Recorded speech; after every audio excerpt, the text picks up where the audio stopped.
بسم الله الرحمن الرحيم ألف لام ميم تلك آيات الكتاب الحكيم هدى ورحمة للمحسنين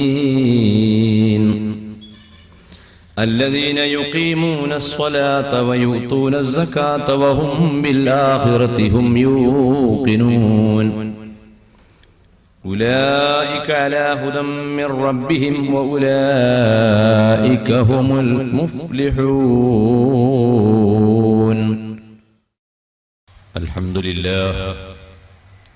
الحمد لله الذي هدانا لهذا وما كنا لنهتدي لولا أن هدانا الله. ونشهد أن لا إله إلا الله وحده لا شريك له ونشهد أن سيدنا محمدا عبده ورسوله أرسله بالهدى ودين الحق ليظهره على الدين كله ولو كره المشركون. اللهم صل وسلم وبارك على سيدنا محمد وعلى آل سيدنا محمد كما صليت وباركت على إبراهيم وعلى آل إبراهيم في العالمين إنك حميد مجيد. إن أريد إلا الإصلاح ما استطعت وما توفيقي إلا بالله عليه توكلت وإليه أنيب. ما شاء الله كان وما لم يشأ لم يكن ولا حول ولا قوة إلا بالله العلي العظيم. رب اشرح لي صدري ويسر لي أمري واحلل عقدة من لساني يفقه قولي. أعوذ بالله من الشيطان الرجيم. بسم الله الرحمن الرحيم. ومن الناس من يشتري لهو الحديث ليضل عن سبيل الله بغير علم ويتخذها هزوا أولئك لهم عذاب مهين. وإذا تتلى عليه آياتنا ولى مستكبرا كأن لم يسمعها كأن في أذنيه وقرا فبشره بعذاب أليم. إن الذين آمنوا وعملوا الصالحات لهم جنات النعيم خالدين فيها وعد الله حقا وهو العزيز الحكيم. صدق الله العظيم وصدق وبلغ رسوله النبي الكريم ونحن على ما قال ربنا من الشاهدين الشاكرين والحمد لله رب العالمين. يا فالق الإصباح أنت ربي وأنت مولاي وأنت حسبي فأصلحن باليقين قلبي ونجني من كرب يوم الكرب ونجني من كرب يوم الكرب ونجني من كرب يوم الكرب.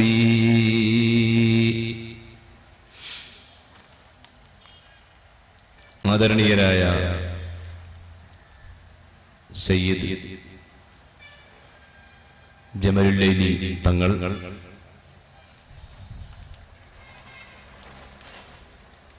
ചെറുശാല ബീരാൻകുട്ടി മുസ്ലിയാർ, വേദിയിലും സദസ്സിലും സന്നിഹിതരായ പണ്ഡിതന്മാരെ, പ്രിയപ്പെട്ട സുഹൃത്തുക്കളെ, സഹോദരീ സഹോദരങ്ങളെ,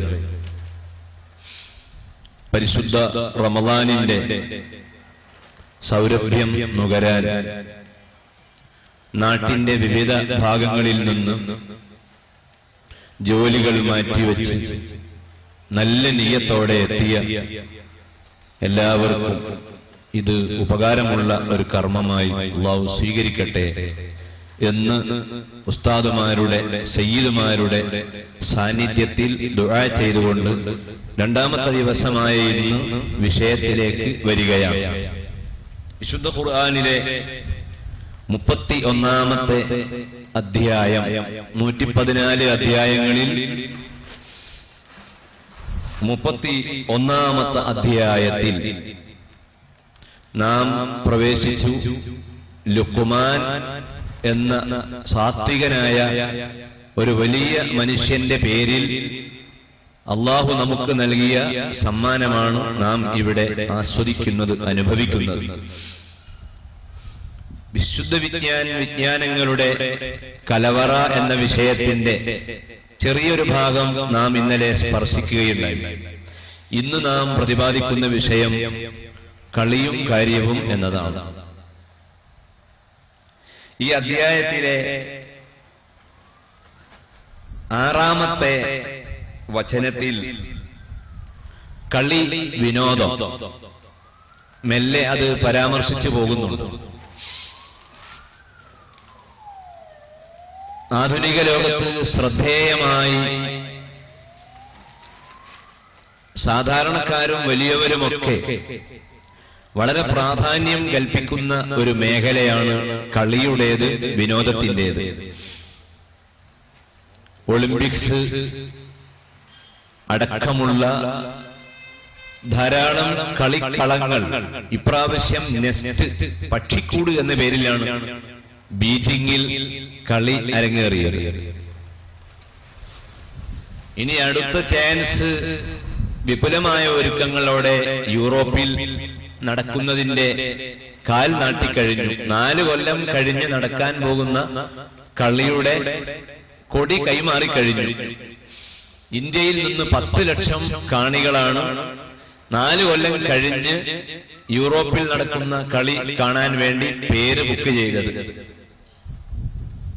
4 കൊല്ലം കഴിഞ്ഞ് നടക്കാൻ പോകുന്ന കളിയിൽ പങ്കെടുക്കാനുള്ള കാണികൾ ബുക്കിംഗ് കഴിഞ്ഞു എന്നതാണ് നാം അവിടെ മനസ്സിലാക്കേണ്ട ഏറ്റവും വലിയ പുതുമ. ലോകം പോയിക്കൊണ്ടിരിക്കുന്നത് എങ്ങോട്ടാണ്? കളിയുടെ ഈ വലിയ ആരവം ഇവിടെ നടക്കുമ്പോൾ കളി വേണ്ട എന്നും കളി പാടില്ല എന്നും കളിക്കുന്നത് ശരിയല്ല എന്നുമൊക്കെ നമ്മള് കുറെ ആളുകൾ പന്തല് കെട്ടിയോ കെട്ടാതെയോ പ്രഭാഷണത്തിലൂടെയോ ലേഖനത്തിലൂടെയോ ഒക്കെ പറഞ്ഞാൽ അത് മനുഷ്യൻ എങ്ങനെ ഉൾക്കൊള്ളാനാണ് എന്ന് നാം ഗൗരവത്തോടെ ആലോചിക്കുമ്പോൾ തന്നെ സത്യം ഉറക്കെ വിളിച്ചു പറയാനുള്ള ആർജവം നാം നേടുക തന്നെ വേണം. എല്ലാ വിഷയങ്ങളെപ്പോലെ ഇസ്ലാമിന് വ്യക്തമായ കാഴ്ചപ്പാട് കളിയെപ്പറ്റി, വിനോദങ്ങളെ പറ്റിയുണ്ട്. ഇസ്ലാം ഒരു കാഴ്ചപ്പാട് പറയുന്നത് ആരെയെങ്കിലും കൈപ്പിടിയിൽ ഒതുക്കുവാൻ അല്ല, ആരെയെങ്കിലും വെറുപ്പിച്ച് അകറ്റി നിർത്തുവാനുമല്ല. കാര്യമായി തന്നെ ഓരോ വിഷയത്തെയും കീറിമുറിച്ച് അപഗ്രഥിച്ച് അനലൈസ് ചെയ്ത് ആ വിഷയത്തിന്റെ ഉള്ളറകളിലേക്ക് കടന്നു പോകുന്ന ശൈലിയാണ് ഇസ്ലാമിന്റേത്. നാം അനുഷ്ഠിച്ചുകൊണ്ടിരിക്കുന്ന റമദാനിലെ വ്രതാനുഷ്ഠാനത്തെ സംബന്ധിച്ച് തന്നെ ഖുർആൻ വളരെ ഗൗരവത്തോടെ പറയുന്നു.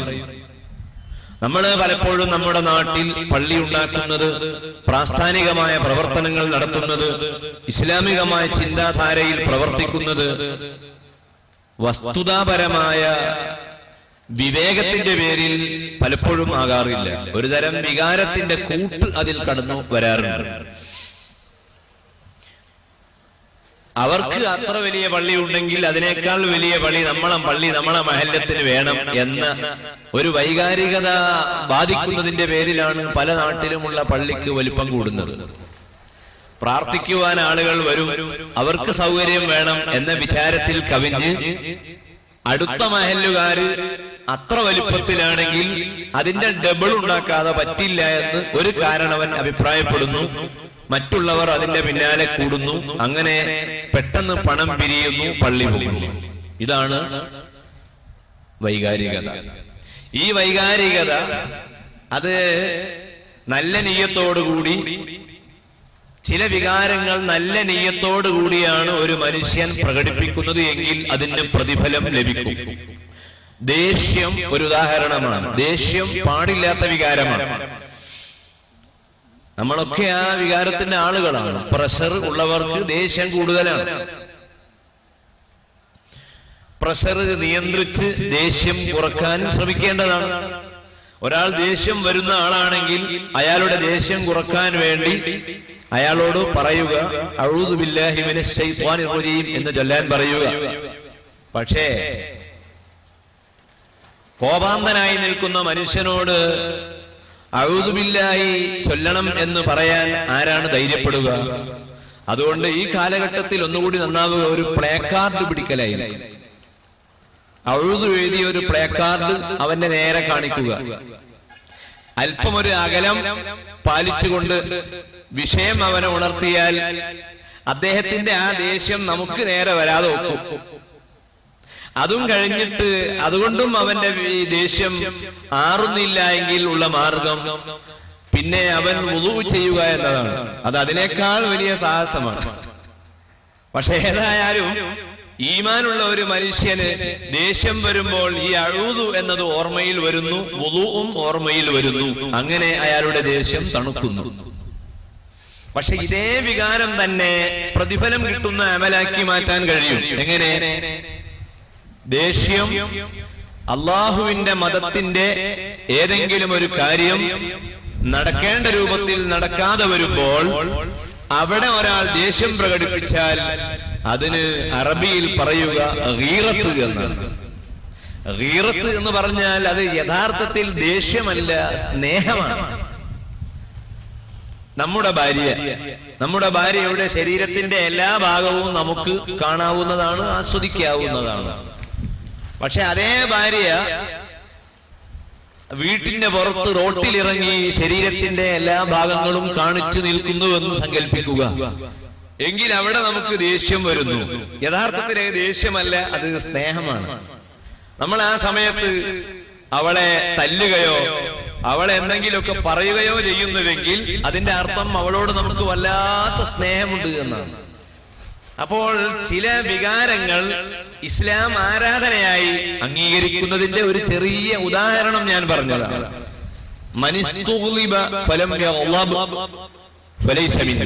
പ്രവാചക തിരുമേനി സല്ലല്ലാഹു അലൈഹി വസല്ലം പറഞ്ഞു, ദേഷ്യം പിടിക്കേണ്ട സന്ദർഭത്തിൽ ഒരാൾക്ക് ദേഷ്യം ഉണ്ടായില്ല എങ്കിൽ അവൻ അവൻ കഴുതയാണ്. ദേഷ്യം പിടിക്കേണ്ട സന്ദർഭത്തിൽ ദേഷ്യം പിടിക്കുന്നില്ല എങ്കിൽ അവൻ കഴുതയാണ്. ദേഷ്യം പ്രകടിപ്പിക്കേണ്ട ഘട്ടങ്ങളുണ്ട്. പ്രവാചക തിരുമേനി സല്ലല്ലാഹു അലൈഹി വസല്ലമയെ ഒരു വ്യക്തി കുറ്റം പറയുന്നു. തിരുനബിയെ കുറ്റം പറയാൻ പാടില്ല. അത് ഇവിടെ കുട്ടികൾക്കും വലിയവർക്കും ഇതര മതസ്ഥർക്ക് പോലും അറിയാവുന്ന ഒരു പച്ച പരമാർത്ഥമാണ്. ആ പ്രവാചകനെ ഒരു വിവേകവും ബുദ്ധിയുമുള്ള ഒരു മനുഷ്യൻ ആക്ഷേപിക്കുന്നതായി അറിഞ്ഞാൽ നമ്മുടെ ദേഷ്യം നാം അവിടെ പ്രകടിപ്പിക്കണം. പ്രകടിപ്പിക്കുന്നില്ല എങ്കിൽ അപ്പോഴാണ് നമ്മൾ കുറ്റക്കാരായി മാറുന്നത്. അപ്പൊ ഇസ്ലാം മനുഷ്യന്റെ ഒരു വികാരത്തെയും തല്ലിക്കെടുത്തുകയില്ല, മറിച്ച് അത് സ്ക്രീൻ ചെയ്ത് അത് സംസ്കരിച്ച് അത് കൂലി കിട്ടുന്ന അമലാക്കി മാറ്റാനുള്ള ഏർപ്പാടാണ് ഇസ്ലാം മതം ചെയ്തിട്ടുള്ളത്. ഇപ്പോ മറ്റൊരു ഉദാഹരണമാണ് നമുക്ക് പറയാം, അലങ്കാരങ്ങളോട് നമ്മുടെ പ്രതികരണം എന്താണ്? അലങ്കാരങ്ങളോട് നമുക്ക് ഇഷ്ടമുണ്ടോ ഇല്ലേ? നമ്മൾ ഈ ഹാൾ തന്നെ ഡെക്കറേറ്റ് ചെയ്തതിനെ പറ്റി ചില ആളുകൾക്ക് അഭിപ്രായം പറയുന്നത് പോരാ എന്നാണ്. നമ്മളൊരു വീട്ടിൽ വിരുന്നിന് ചെന്നു, വിഭവസമൃദ്ധമായ ആഹാരങ്ങളെല്ലാം ഉണ്ട്. പക്ഷെ ആ വീട്ടുകാരൻ ആ വീട്ടിന് ഉപയോഗിച്ചിട്ടുള്ള പെയിന്റ് അത്ര ആകർഷകമല്ല എങ്കിൽ ഭക്ഷണം കഴിച്ചുകൊണ്ടിരിക്കുമ്പോൾ നമ്മൾ ചോദിക്കും, ഹാജി സാഹിബ് ഈ പെയിന്റ് നിങ്ങൾ എങ്ങനെ സെലക്ട് ചെയ്തത്? അപ്പൊ അയാൾ പറയും, ഞാൻ അങ്ങനെ പ്രത്യേക ഇതിനൊന്നും ഒരു താല്പര്യമുള്ള ആളല്ല, അതെല്ലാം വീട്ടുകാരെ നിർബന്ധം കൊണ്ട് അങ്ങനെ ഒരു പ്രത്യേക കളർ അടിച്ചതാണ്. അപ്പൊ നമ്മളെ വക എന്നാലേ ഈ കാലഘട്ടത്തിൽ അതൊക്കെ ആവശ്യമാണ്. ഇങ്ങനെ പറയുന്ന മൈൻഡാണ് നമുക്കൊക്കെ. ഒരാൾ ഔറത്ത് മറക്കുന്ന വസ്ത്രം അണിഞ്ഞ് വളരെ ഭംഗിയായി വസ്ത്രമെല്ലാം അണിഞ്ഞിട്ടുണ്ടെങ്കിലും അയാളുടെ വേഷത്തിലേക്ക് ചൂണ്ടിക്കാണിച്ച് നിങ്ങളുടെ ശരീരത്തിന് സൂട്ടാവുന്ന കളർ അതല്ല ഇതാണ്, അതല്ല ഇതാണ്, ഇതല്ല അതാണ് എന്നൊക്കെ പറയുന്ന അലങ്കാര വാസന കടന്നു വരാത്ത ആളുകൾ ഇസ്ലാമിക സമൂഹത്തിലും മനുഷ്യരിലും ആരും ഉണ്ടാവില്ല. എല്ലാരും ഈ അലങ്കാര വാസനക്കാരാണ്. അത് അക്വേറിയം വെക്കുന്നവരുണ്ട്, മത്സ്യത്തെ കൂട്ടിൽ വളർത്തുന്നവരുണ്ട്. അത് പാടുണ്ടോ ഇല്ലേ എന്ന ചർച്ച ഇൻഷാ അല്ലാഹ് കളിയും കാര്യവും പറയുമ്പോൾ നമുക്ക് അങ്ങോട്ട് എത്താം. ഇപ്പൊ ഞാനത് പറയുന്നില്ല. അപ്പോ ഇവിടെ അലങ്കാരങ്ങളെ സംബന്ധിച്ച് മനുഷ്യന്റെ വിചാരം അത് ആവശ്യമാണ്. ഇന്നാ സയ്യന്ന السماء بزينة الكواكب പരിശുദ്ധ ഖുർആൻ പറയുന്നത് കാണാം. ഇന്നാ സയ്യന്ന السماء ആകാശങ്ങളെ നാം അലങ്കരിച്ചിരിക്കുന്നു ബിസീനത്തിൻ അലങ്കാരം കൊണ്ട്. ചില കടകൾക്കും ടെക്സ്റ്റൈലുകൾക്കും വരെ സീനത്ത് എന്ന പേർ വരുന്നത് ഒരു പക്ഷേ അത് ഉപഭോഗ സംസ്കാരത്തിന്റെ ഭാഗമായി മനുഷ്യൻ ഏറ്റവും ഇഷ്ടപ്പെടുന്ന പദങ്ങൾ തെരഞ്ഞെടുക്കുന്നതിന്റെ ഒരു ഭാഗം മാത്രമാണ്.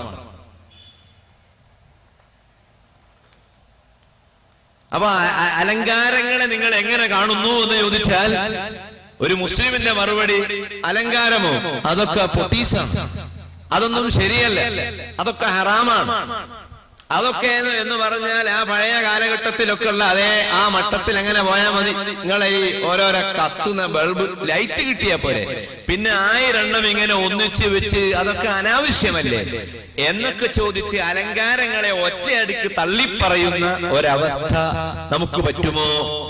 അല്ല, അലങ്കാരങ്ങളിൽ ആകെ മുങ്ങിക്കുളിച്ച് ധാരാളം പണം അതിനുവേണ്ടി വിനിയോഗിക്കുന്ന ഒരവസ്ഥ നമുക്ക് പറ്റുമോ?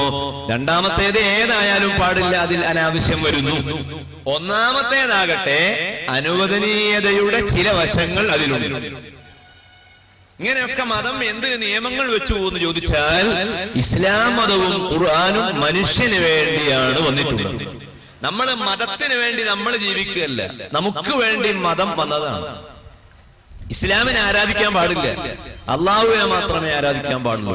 പള്ളിയെ ആരാധിക്കാൻ പാടില്ല, പള്ളിയിൽ അള്ളാഹുവിനെ ആരാധിക്കുക. ഖുർആനിനെ ആരാധിക്കാൻ പാടില്ല, പിന്നെയോ ഖുർആനിലുള്ളതുപോലെ ആരാധനകൾ നിർവഹിക്കുക.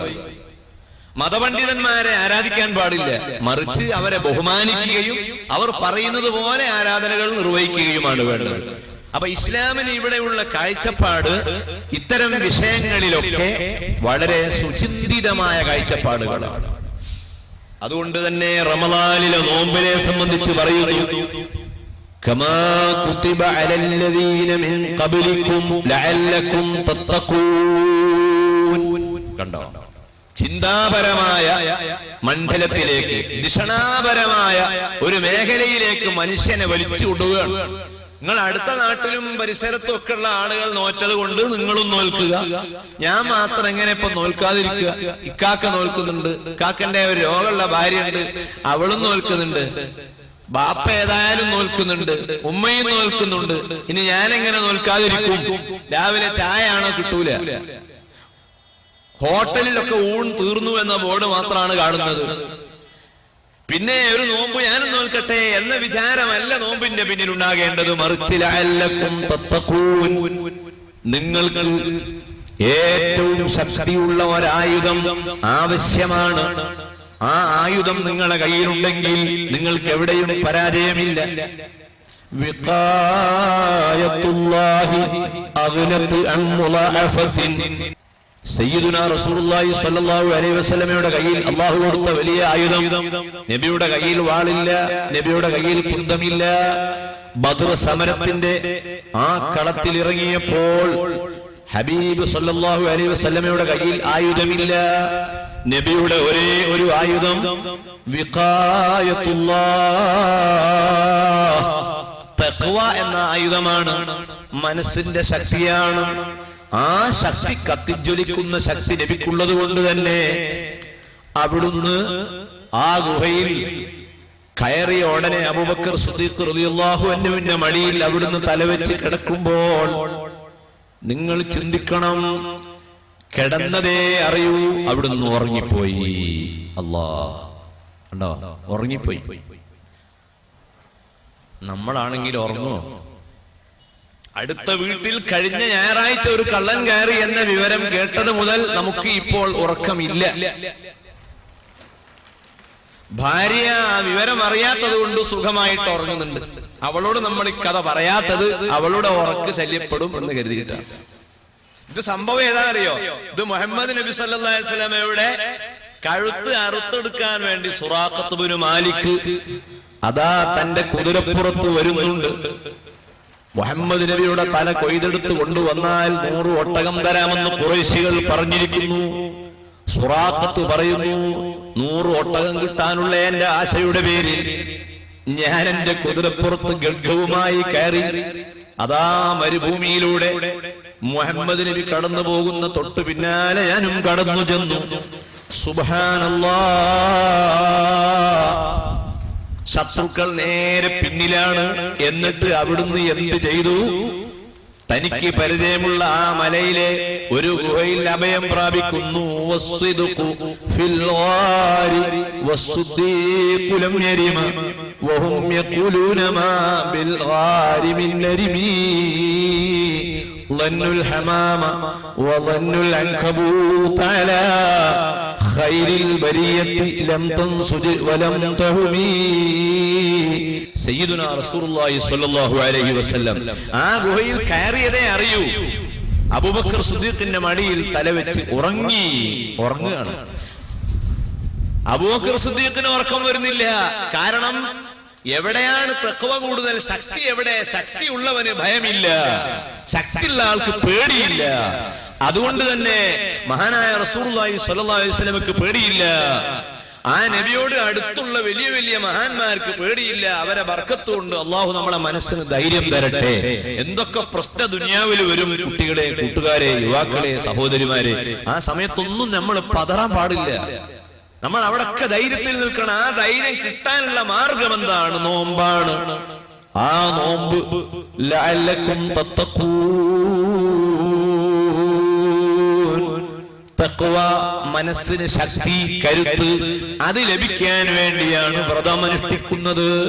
ഇസ്ലാം അവിടെ വളരെ വ്യക്തമായ ലക്ഷ്യത്തോടു കൂടിയാണ്. എന്തിന് എന്ന കാരണം അറിയിച്ചുകൊണ്ടാണ് നോമ്പിനെ പറ്റി പറയുന്നത്. ഡാർവിനിസം എന്ന് പറയുന്ന ഒരു പുസ്തകമുണ്ട്. ഡാർവിൻ സിദ്ധാന്തം വിവരിക്കുന്ന പുസ്തകം ഡാർവിനിസം. ആ ഇംഗ്ലീഷിലുള്ള ആ പുസ്തകം ഒരു തവണ നിങ്ങൾ വായിച്ചു നോക്കൂ. ആ പുസ്തകത്തിൽ 80 പ്രാവശ്യം പ്രയോഗിച്ച ഒരു പദമാണ് മേ ബി. മേ ബി എന്ന് പറഞ്ഞാൽ ആയേക്കാം. അതായത് ഡാർവിൻ സിദ്ധാന്തം പറയുന്നത് മനുഷ്യനുണ്ടായത് കുരങ്ങിൽ നിന്നാണ്, കുരങ്ങുണ്ടായത് തവളയിൽ നിന്നാണ്, തവളയുണ്ടായത് മത്സ്യത്തിൽ നിന്നാണ്, മത്സ്യമുണ്ടായത് വെള്ളത്തിൽ നിന്നാണ്, വെള്ളമുണ്ടായത് പൊടിപടലങ്ങളിൽ നിന്നാണ്, പൊടിപടലമുണ്ടായത് എങ്ങനെയാണ്? അത് സ്വന്തമുണ്ടായതാണ്. അതെങ്ങനെ സ്വന്തം ഉണ്ടായി എന്നുള്ള ചോദ്യത്തിന് മറുപടി ഇല്ല.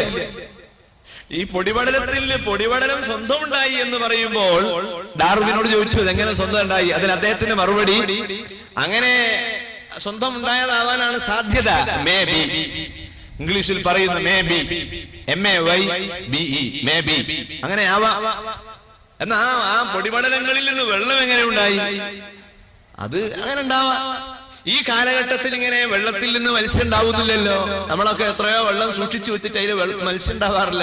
മത്സ്യത്തിന്റെ ഒരു കുഞ്ഞിനെ കൊണ്ടുപോയി ഇട്ട് അതിന് ഇണയും കൂടി ഉണ്ടായാലേ 3ാമത്തെ മത്സ്യം ഉണ്ടാവും, അല്ലെങ്കിൽ മുട്ട വിരിയണം.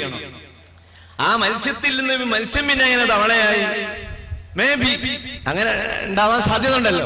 ആ തവളയിൽ നിന്ന് എങ്ങനെ കുരങ്ങുണ്ടായി? മേ ബി, അങ്ങനെ ഉണ്ടാവാൻ സാധ്യത ഉണ്ടല്ലോ. ആ കുരങ്ങിൽ നിന്ന് എങ്ങനെ മനുഷ്യനായി? ഖുർആൻ ഒരു സ്ഥലത്ത് പറയുന്നുണ്ട് മനുഷ്യനിൽ നിന്ന് കുരങ്ങുണ്ടായ ഒരു കഥ ഖുർആൻ പറയുന്നു. വകൂനൂ ഖിറദത്തൻ ഖാസിഈൻ ഫജഅൽനാഹാ നകാലൻ ലിമാ ബൈനഹാ വമാ ഖൽഫഹാ വമൗഇദത്തൻ ലിൽമുത്തഖീൻ. മനുഷ്യൻ വേണ്ടാത്ത പണിയെടുത്താൽ, മനുഷ്യനോട് യോജിക്കാത്ത പണി മനുഷ്യൻ ചെയ്താൽ, അള്ളാഹു പൊരുത്തപ്പെട്ട കർമ്മങ്ങൾ ചെയ്യുന്നതിന് പകരം ഇബ്ലീസിന് വഴിപ്പെട്ട് ജീവിച്ചാൽ, മനുഷ്യ നിന്നെ കൊരങ്ങാക്കാൻ റബ്ബിനോട് പ്രയാസവുമില്ല. നിനക്ക് തെളിവ് വേണോ? പരിശുദ്ധ ഖുർആൻ എടുത്ത് മറിച്ചു നോക്കൂ. സൂറത്തുൽ ബഖറയിൽ സുബ്ഹാനല്ലാഹ്, ആരാധന നടത്തേണ്ട ദിവസം, പ്രാർത്ഥന നടത്തേണ്ട ദിവസം നിങ്ങൾ ആ പ്രാർത്ഥന മുടക്കിയിട്ട് മറ്റു ജോലിക്ക് പോകാൻ പാടില്ല എന്ന് ജൂതന്മാരോട് പറഞ്ഞപ്പോൾ അവരാ നിയമം ലംഘിച്ചു. നിയമലംഘനം നടത്തിയ കാരണം കൊണ്ട് തന്നെ അവർ വലിയ ശിക്ഷ അനുഭവിക്കേണ്ടി വന്നു. ചെന്നു നോക്കുമ്പോഴാണ് നന്നായി സുഖമായി ഭക്ഷണം കഴിച്ചും കളിച്ചും ജീവിച്ചിരുന്ന കുടുംബങ്ങളിൽ വീട്ടിന്റെ കോലായിൽ കസേരയിൽ ഇരിക്കുന്നതാരാണ്? കുരങ്ങ്. അടുക്കളയിൽ ഭക്ഷണം പാചകം ചെയ്യുന്ന ഭാര്യ കുരങ്ങെത്തി. ഓഫീസ് റൂമിൽ കിടന്നുറങ്ങുന്നുണ്ട്. 18 വയസ്സ് 17 വയസ്സ് ഒക്കെ കുരങ്ങന്മാര്. അപ്പുറത്ത് ഒരാള് സാധനം വാങ്ങാൻ കടയിൽ പോയി വരുമ്പോഴേക്ക് അതും കുരങ്ങായി മാറിയിട്ടുണ്ട്. ഓ കൂനൂ ഖിറദത്തൻ ഖാസിഈൻ. മനുഷ്യനെ കുരങ്ങാക്കുവാൻ അള്ളാഹുവിന് പണിയില്ല. പക്ഷേ ഏതോ ചില കാരണങ്ങൾക്ക് വേണ്ടി അള്ളാഹു അങ്ങനെ ചെയ്യുന്നു. എന്നാൽ ഇവിടെ ഒരു ന്യായമോ കാരണമോ പറയാതെ കുരങ്ങിൽ നിന്ന് മനുഷ്യനുണ്ടായി എന്ന് സമർത്ഥിക്കുന്ന ഡാർവിനിസം എന്ന പുസ്തകത്തിൽ 80-ലധികം സ്ഥലത്ത് പറയുന്നു അങ്ങനെ ആയേക്കാം, ഒരുറപ്പില്ല. ഖുർആനാവട്ടെ അങ്ങനെയല്ല. ഖുർആന്റെ പ്രയോഗം വലഅസ്രിനൽ ഇൻസാന ലഫീ ഖുസ്ർ ഇല്ലല്ലദീന ആമനൂ വഅമിലുസ് സ്വാലിഹാത്തി വതവാസൗ ബിൽ ഹഖ് വതവാസൗ ബിസ്സബ്ർ. ഖുർആന്റെ ശൈലി അതാണ്. ഖുർആൻ തീർത്തങ്ങോട്ട് പറയാ ചെയ്യുക, സംശയത്തിനൊരു വകുപ്പില്ല. അതുപോലെ കമാ കുതിബ അലല്ലദീന മിൻ ഖബ്ലികും ലഅല്ലകും തത്തഖൂൻ ഇന്ന മഅൽ ഉസ്രി യുസ്റാ ഇന്നല്ലാഹ അലാ കുല്ലി ശൈഇൻ ഖദീർ. ഒക്കെ ശക്തിയിലാണ്, നല്ല ഉറപ്പിലാണ് ഖുർആന്റെ പ്രയോഗം. എന്തിന് ഇത്ര ഉറപ്പിൽ പറയുന്നു? കാരണം ഇത് രാജാതിരാജനായ റബ്ബിന്റെ വചനമാണ്. ആ റബ്ബിന് ആരുടെയും സമ്മതം ആവശ്യമില്ല, ഒരാളെയും കാത്തു നിൽക്കേണ്ട ആവശ്യമില്ല. എല്ലാം അവനെ അങ്ങോട്ട് ആശ്രയിക്കുന്നു, അവൻ ആരെയും ആശ്രയിക്കുന്നില്ല. അല്ലാഹു സ്വമദാണ്. അതുകൊണ്ട് ആ റബ്ബിന്റേത് മുഴുവനും തീർപ്പുകളാണ്. ഒരു വിഷയത്തിലും ശങ്കയില്ല, സംശയമില്ല. അൽ ഹഖ്ഖു മിർ റബ്ബിക ഫലാ തകൂനന്ന മിനൽ മുംതരീൻ. അല്ലാഹുവിൽ നിന്നുള്ളതാണ് സത്യം. നീ സംശയിച്ചു പോകരുത് കുട്ടി. നീ ഇസ്ലാമിന്റെ ഒരു വിഷയത്തിലും സംശയിക്കരുത്, വേണോ വേണ്ടാലും സംശയിക്കരുത്. നീ നിസ്കരിച്ച് ഇരുന്നിട്ട് റബ്ബിനോട് ദുആർക്ക്, അല്ലാഹുമ്മ ഇന്നി അഊദു ബിക മിനശ് ശക്കി, അല്ലാഹുമ്മ ഇന്നി അഊദു ബിക മിനശ് ശിർക്കി, അല്ലാഹുമ്മ ഇന്നി അഊദു ബിക മിനൽ ഖില്ലത്തി, അല്ലാഹുമ്മ ഇന്നി അഊദു ബിക മിനൽ ദില്ലത്തി, അല്ലാഹുമ്മ ഇന്നി അഊദു ബിക മിൻ അർദിൽ ഉമർ. സദഖ റസൂലുള്ളാഹി അൽ ഹബീബ് സയ്യിദുനാ റസൂലുള്ളാഹി. റമളാന്റെ ക്ഷീണമൊന്നും സ്വലാത്തിലും ഇൽമിന്റെ മജ്ലിസിലും കണ്ടുകൂടാ. അവിടുന്ന് ദുആ ചെയ്യുന്നു, പടച്ചവനെ സംശയം എനിക്ക് ഈ തരണ്ടേ, ഒരു സംശയം എന്റെ മനസ്സിൽ നീ തരരുത് എന്ന് അവിടുന്ന് ദുആർക്കുകയാണ്. അങ്ങനെ തീർത്തും കാര്യങ്ങൾ പറയുന്ന മതത്തിന്റെ ആ ശൈലി നമ്മളത് ഉൾക്കൊള്ളണം. കളിയെ സംബന്ധിച്ച് വേണമെങ്കിൽ കളിയെ പറ്റി, വിനോദത്തെ സംബന്ധിച്ച് ഖുർആന് പറയാം, കൂട്ടുകാരെ നിങ്ങള് അതൊന്നും പറ്റൂലട്ടോ, നിങ്ങൾ ആ കളിയും അതൊന്നും ശരിയല്ല എന്ന് അള്ളാഹ് പറഞ്ഞാൽ റെഡിയാണ്, നിൽക്കും. പക്ഷെ അള്ളാഹു അവിടെ എന്ത് ചെയ്തു? കളി എന്നത് നൈസർഗികമായ ഒരു വികാരമാണ്. കളി മനുഷ്യന്റെ ഒരു വികാരമാണ്. അത് പൂർണ്ണമായി അത് എടുത്തു കളയാൻ കഴിയൂല. അതുകൊണ്ട് കളിയെ രണ്ടായി വിഭജിച്ച് കളിയുടെ ഒരു ഭാഗം മതത്തിന്റെ കർമ്മങ്ങളിൽ ഉൾക്കൊള്ളിച്ചു, വേറൊരു ഭാഗം അത് പുറത്തേക്ക് വിടുകയും ചെയ്തു. ആ പുറത്തേക്ക് വിട്ടതിന്റെ പിന്നാലെ പോകാൻ പാടില്ല. അകത്തേക്ക് വെച്ച കാര്യങ്ങളോ ദിവസവും ഉണ്ടാവുകയും വേണം. ഇമാം ഹുജ്ജത്തുൽ ഇസ്ലാം അബൂ ഹാമിദ് അൽ ഗസ്സാലി റഹ്മത്തുള്ളാഹി അലൈഹി കളിയെ പറ്റി പറയുന്നു, ഇന്നമൽ ഹയാത്തുദ് ദുനിയാ ലഇബുൻ വലഹുവൻ വസീനത്തുൻ വതഫാഖുറുൻ വതകാസുറുൻ ഫിൽ അംവാലി വൽ ഔലാദ്. ഓ മനുഷ്യ സമൂഹമേ, നിങ്ങൾ ജീവിക്കുന്ന ഈ ദുനിയാവിനെ പറ്റി നിങ്ങൾ മറന്നു പോകരുത്. ഈ ലോകത്ത് മനുഷ്യന്റെ സ്വഭാവം എന്താണെന്ന് നിങ്ങൾ പഠിക്കണം. മനുഷ്യന്റെ പ്രകൃതിയിൽ നന്മയുണ്ട്, തിന്മയുണ്ട്. ശൈത്താന്റെ ചില സ്വഭാവങ്ങൾ മനുഷ്യനിൽ ഉണ്ട്, മലക്കിന്റെ സ്വഭാവങ്ങളും മനുഷ്യനിൽ ഉണ്ട്. ആ പിശാചിന്റെ വൈകൃതങ്ങൾ മുഴുവനും ഇല്ലായ്മ ചെയ്ത് മലക്കിന്റെ സ്വഭാവം അല്പം മനുഷ്യനിലേക്ക് കൂട്ടിയെടുത്തു കഴിഞ്ഞാൽ ആ മനുഷ്യനെ പോലെ നല്ല വേറെ ആരുമില്ല. അതുകൊണ്ടാണല്ലോ ഖലീലുല്ലാഹി ഇബ്രാഹിം നബി അലൈഹിസ്സലാം പൈശാചികമായ എല്ലാ ദുർഗുണങ്ങളും വെടിഞ്ഞ് അല്ലാഹു സുബ്ഹാനഹു വ തആല മലക്കിനേക്കാൾ വലിയ മഹത്വം ഇബ്രാഹിം നബി അലൈഹിസ്സലാമിന് നൽകി. ആ ഇബ്രാഹിം നബി അലൈഹിസ്സലാമിന് അല്ലാഹു ടൈറ്റിൽ കൊടുത്തു, വത്തഖദല്ലാഹു ഇബ്രാഹീമ ഖലീലാ. ജിബ്രീൽ അലൈഹിസ്സലാം എന്ന മലക്കിന് പോലും സംശയം തോന്നുകയാണ്, റബ്ബേ ഞാൻ നിനക്ക് ഇത്ര ഇബാദത്ത് എടുത്തിട്ട് എന്നെ നീ ഖലീലാക്കിയില്ല. ഖലീൽ എന്ന പേര് നീ നൽകിയത് ഇബ്രാഹിം നബി അലൈഹിസ്സലാമിനാണല്ലോ. വാനലോകത്തുള്ള മലക്കുകൾക്ക് മുഴുവനും സംശയം തോന്നുകയാണ്. ആ മലക്കുകളുടെ പ്രതിനിധിയായി ഇബ്രാഹിം നബി അലൈഹിസ്സലാമിന്റെ അടുത്തേക്ക് ആളെ വിടുകയാണ്. ആരുണ്ട് ഇത് പറയാൻ, ആരുണ്ട് പോകാൻ? ഇബ്രാഹിം നബിയോട് ഈ വിവരം പറയാൻ ആരുണ്ട്? ഖലീലുള്ള എന്ന പേര് കിട്ടിയ വിവരം പറയാൻ ആരുണ്ട്? ജിബ്രീൽ അലൈഹിസ്സലാമിനെ അല്ലാഹു നിയോഗിച്ചില്ല. വേറെ ഒരു മലക്കിനെയും നിയോഗിക്കാതെ മലക്കുൽ മൗത്ത് അസ്റായീൽ അലൈഹിസ്സലാമിനെ ഇബ്രാഹിം നബിയുടെ അടുത്തേക്ക് പറഞ്ഞേക്കുന്നു. ബഹുമാനപ്പെട്ട ഇബ്രാഹിം നബി അലൈഹിസ്സലാമിന്റെ അടുത്തേക്ക് മലക്കുൽ മൗത്ത് വരുന്നു. മലക്കുൽ മൗത്ത് സാധാരണ വരാറുള്ളത് മരണത്തിന്റെ മലക്കാണ്, റൂഹ് പിടിക്കാനാണ്. ഈ കേസിൽ വരുന്നത് ഖലീലുല്ലാഹി എന്ന സ്ഥാനം കിട്ടിയ വിവരം അറിയിക്കാൻ വേണ്ടിയാണ് വരുന്നത്. വന്നു നോക്കുമ്പോ ഇബ്രാഹിം നബി അലൈഹിസ്സലാം റൂമിൽ ഇല്ല. റൂം അടച്ചിട്ട് പോയതാണ്. ഈ ഹദീസ് വിവരിക്കുന്നിടത്ത് തഫ്സീറിൽ പറയുന്നത് കാണാം, ഇബ്രാഹിം നബി അലൈഹിസ്സലാം എപ്പോഴും റൂം അടച്ചിട്ടേ പുറത്തേക്ക് പോകുന്നതാണ്. റൂം അടച്ചിട്ടേ പോകും. അത് ഒരു ഗീറത്താ. ഇബ്രാഹിം നബിക്ക് ഒരു വെറുപ്പാ. എന്റെ റൂമിൽ ഞാനില്ലാത്ത സമയത്ത് ആരും കയറണ്ട എന്നൊരു വിചാരക്കാരനാണ്. ചില പുരുഷന്മാരൊക്കെ അങ്ങനെ ചില വീടെല്ലാം അടച്ച് താക്കോല് കയ്യിൽ പിടിക്കുമ്പോൾ ഭാര്യമാർക്ക് ഇങ്ങനെ വെറുതെ തോന്നും, ഇതെന്താ അങ്ങനെ? നമ്മളൊന്നും വിശ്വാസല്ലേ? പ്രഭാഷണം കേൾക്കുന്നവരിൽ സ്ത്രീകൾ ഉണ്ടാകും. അവര് മനസ്സിലാക്കട്ടെ, അത് ഇബ്രാഹിം നബിന്റെ ഒരു സുന്നത്താ. അവനവന്റെ വീടിന്റെ സ്വകാര്യത, സീക്രസി കാത്തു സൂക്ഷിക്കുക. അത് ഭാര്യയോട് സ്നേഹം കുറഞ്ഞിട്ടൊന്നുമല്ല. അതുകൊണ്ട് ഭാര്യക്കും അങ്ങനെ ആവാം. ഭാര്യക്ക് ഒരു റൂം, ഒരു ഷെൽഫൊക്കെ ഉണ്ടാവും. ആ ഷെൽഫ് ഭർത്താവും വെറുതെ പോയി ഇങ്ങനെ അതിന്റെ കണക്ക് ഓളെ പേഴ്സിൽ എത്ര ഉണ്ട് എന്ന് നോക്കാൻ നമ്മളും പോകണ്ട. അത് ഓരോരുത്തരുടെ സീക്രസിയാണ്. അത് സൂക്ഷിക്കാനുള്ള റൈറ്റ് ഒരു പൗരന്റെ അവകാശം. അപ്പൊ ഇബ്രാഹിം നബി അലൈഹിസ്സലാം റൂം അടച്ചു പോയതാണ്. മലക്കുൽ മൗത്ത് അസ്റായീലിന്റെ സ്വഭാവം ആരുടെയും സമ്മതം ചോദിക്കുന്ന ആളല്ലല്ലോ. അമ്പിയാക്കളോട് മാത്രമേ എപ്പോഴെങ്കിലുമൊക്കെ സമ്മതം ചോദിക്കൂ. ഇബ്രാഹിം നബി അലൈഹിസ്സലാമിന്റെ റൂമിൽ ആരെയും കാണാതെ വന്നപ്പോ റൂം മെല്ലെ തുറന്ന് മലക്കുൽ മൗത്ത് അകത്ത് കയറുന്നു. ഇബ്രാഹിം നബി അലൈഹിസ്സലാം വന്നു നോക്കുമ്പോ റൂം തുറന്നിരിക്കുന്നു. ആരോ ഉള്ളിലുണ്ട്. ആരാണ്? ഇന്ന ആളാണ്. എന്റെ റൂമിൽ എന്താണ് സമ്മതമില്ലാതെ കയറിയതെന്ന് ചോദിക്കുന്നു. മലക്കുൽ മൗത്തിന്റെ മറുപടി, അമറനീ റബ്ബീ, എന്റെ റബ്ബ് എന്നോട് കൽപ്പിച്ചത് കൊണ്ടാണ്. ഇബ്രാഹിം നബി അലൈഹിസ്സലാം അടങ്ങി. ഇനി ഒന്നും പറയാനില്ല. അല്ലാഹ് കൽപ്പിച്ചാൽ ആ കൽപ്പനക്ക് വഴിപ്പെടലാണ് ഒരു മനുഷ്യന്റെ ബാധ്യത.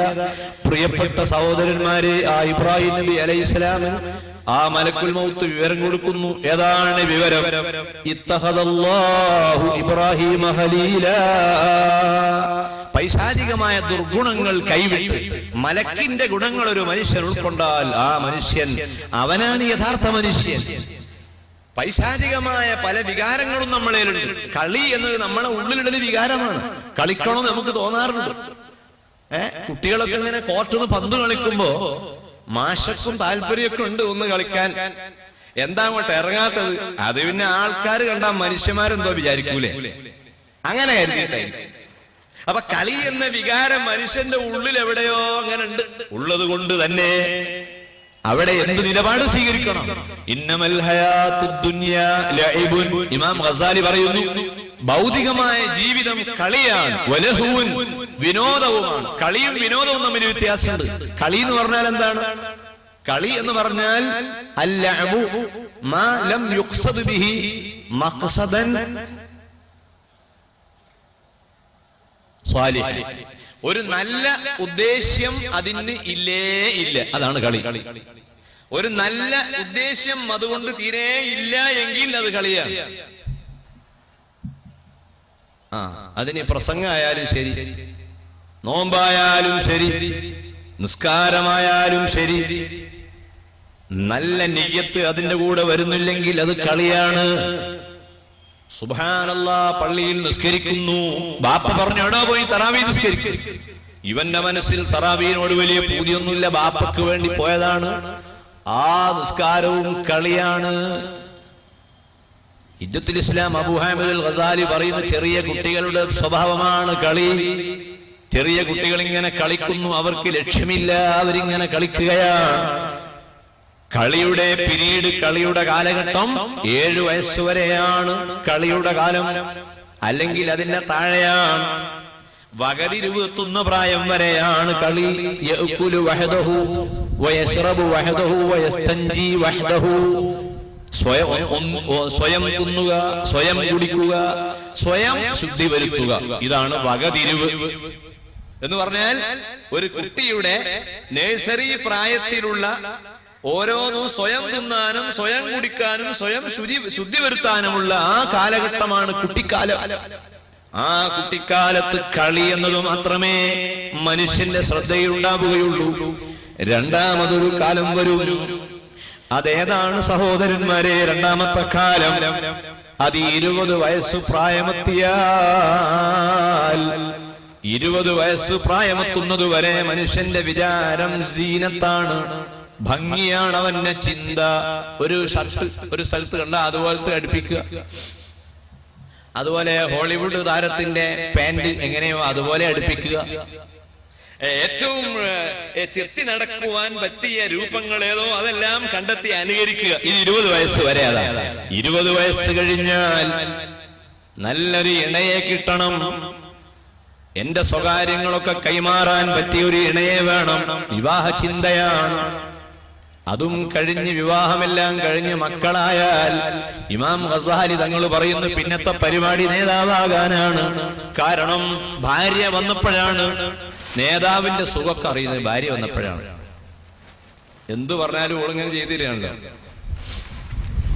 ചായ വേണം, ചായ ഉണ്ടാക്കി പറഞ്ഞ ചായ വേണ്ട, കാപ്പി ആയിക്കോട്ടെ. അവള് കാപ്പി ഉണ്ടാക്കി കൊണ്ടുവന്ന് പറഞ്ഞ കാപ്പി വേണ്ട, ഹോർലിക്സ് ആയിക്കോട്ടെ. അവള് പറഞ്ഞു അല്ല നിങ്ങൾ ആദ്യം ചായ എന്ന് പറയും, പിന്നെ കാപ്പി എന്ന് പറയും, പിന്നെ ഹോർലിക്സ് എന്ന് പറയും. എന്താ അങ്ങനെ? അതിനവൻ പറഞ്ഞു ഞാനേ എന്റെ ഭർത്താവാട്ടോ, അതുകൊണ്ട് ഞാൻ പറഞ്ഞാൽ ഈ സ്വീകരിക്കണം. അത്തിയു ബയലക്കും, ഭർത്താവിനെ വൈപ്പെടണമെന്ന് കേട്ടിട്ടില്ലേ? അങ്ങനെ ഉണ്ട്. അത് ശരി ശരി. അങ്ങനെ എന്നാ ഈ ആദ്യം ഉണ്ടാക്കിയ ചായ രണ്ടാമതുണ്ടാക്കുക, കാപ്പി എന്ത് ചെയ്യും? അതെന്റെ സൗകര്യം പോലെ ചെയ്തോ? അത് ശരി. അപ്പൊ നേതാവായല്ലോ. അപ്പൊ ഇവൻ പറഞ്ഞ എല്ലാം അങ്ങനെ നടക്കുകയല്ലേ, വിഷയങ്ങളൊക്കെ നടക്കുന്നു. അപ്പൊ കല്യാണം കഴിച്ചപ്പോ മനുഷ്യരിലുണ്ടായ ഒരു വികാരമാണ് റിയാസത്ത് എന്ന് പറയുന്ന നേതൃവികാരം. ഇമാം ഗസാലി പറയുന്നു ആ വികാരം അങ്ങ് വന്നു. അപ്പോൾ അവന് തോന്നി ഈ മഹല്ലിന്റെ കമ്മിറ്റിയിലെ പ്രസിഡന്റ് സ്ഥാനം എനിക്ക് കിട്ടണം. ഇപ്പൊ സെക്രട്ടറി സ്ഥാനത്തുള്ള ആള് പോരാ, അവനൊക്കെ നമ്മളറിയും. നമ്മളാരും അറിയാത്തതുകൊണ്ട് നമ്മൾ വളരെ അതുകൊണ്ട് ആ സ്ഥാനത്തേക്ക് വരേണ്ട ആള് ഞാനാണ് എന്ന് പറഞ്ഞ് അതിനു വേണ്ടിയുള്ള പരിപാടികൾ ഒപ്പിക്കുന്നു. അതിന് പിന്തുണയ്ക്ക് വേണ്ടി കുറച്ച് ആളുകളെ സംഘടിപ്പിക്കുന്നു. കലാപങ്ങൾ നടക്കുന്നു, കൊലകൾ നടക്കുന്നു. അത് കോട്ടക്കലായാലും കേരളത്തിലായാലും ഇന്ത്യയിൽ എവിടെയായാലും നേതൃത്വത്തിന് വേണ്ടിയുള്ള വടംവലികൾ നടക്കുന്നു. അതും കഴിഞ്ഞ് വത്തകാസുറുൻ ഫിൽ അംവാലി വൽ ഔലാദ്, മക്കളുണ്ടാവണം, സമ്പത്ത് കൂടുതൽ വേണം, പേരക്കുട്ടികൾ കുറെ ഉണ്ടാവണം. ഇപ്പൊ കുടുംബയോഗങ്ങളുടെ കാലഘട്ടമാണ്. നാളെ പിന്നെ കൊടുവള്ളി ഭാഗത്ത് ഒരു കുടുംബയോഗം സംഘടിപ്പിച്ചു.